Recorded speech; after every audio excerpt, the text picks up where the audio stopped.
far as annual activities, there was the kite festival. This would not be annual activities, but this was a constant activity. It was the Abalone League. The Abalone League consisted of townspeople who played softball, and it was mixed. There were women on it, just as many as men. The woman always was at first base, and it was played in a field that's basically the junction of Highway 1 and Carpenter. Up there was a field, and that was an activity that was interesting.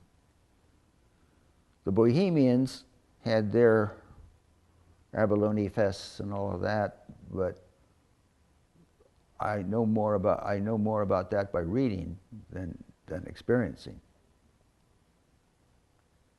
Well, so far as the origin of the Kite Festival is concerned, I'm not sure, because it was organized before I became aware of it.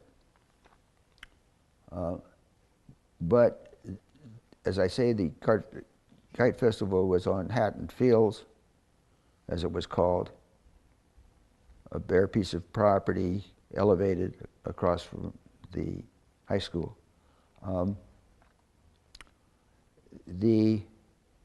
Everybody made a kite in shop, which we were all required to take, and it was only for boys. The girls took home economics.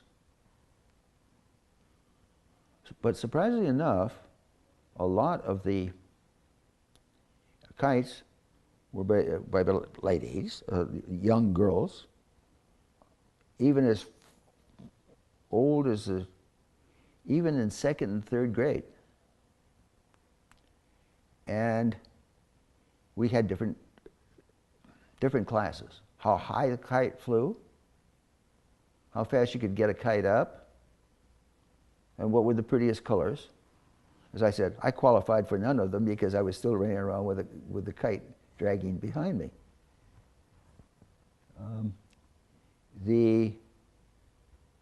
There were judges, male judges. There are some pictures of them with all +4s, and in garb that you could tell was in 1937. And of course we were snotty-nosed little kids, and then we have pictures of that too. And there's I have a very interesting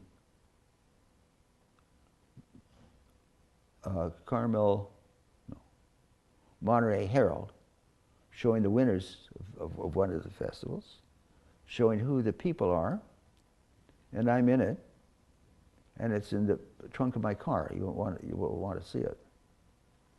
Halloween at that time was still trick and treat, but it was for us naughty boys.